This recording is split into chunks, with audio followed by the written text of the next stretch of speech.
কাউসার, coupon number 1। মাশাআল্লাহ। এটা নিবা না আরেকটা নিবা? এটাই চলবে। মাশাআল্লাহ। হ্যাঁ, মাইক দাও ওকে। প্রথম প্রশ্ন, কুরবানি কি?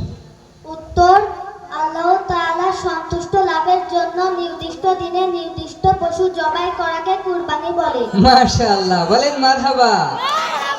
মাশাআল্লাহ, অনেক মুসাল্লি আছে, আমরা আসলে দেখে চিনতে পারবো না। দ্বিতীয় প্রশ্ন, কুরবানির ফজিলত কি? কুরবানি হলো জীবন ও সম্পদের অন্যতম ইবাদত। কুরবানি পশুর রক্ত মাটিতে পড়ার আগেই তা আল্লাহর কাছে কবুল হয়ে যায়। মাশাআল্লাহ, মারহাবা। তৃতীয় প্রশ্ন, কুরবানি কার উপর আবশ্যক? প্রাপ্তবয়স্ক ও প্রাপ্তবয়স্ক ও বুদ্ধিসম্পন্ন মুসলমান নিসাব পরিমাণ সম্পদের মালিক হলে তার উপর কুরবানি আবশ্যক। মাশাআল্লাহ, মারহাবা।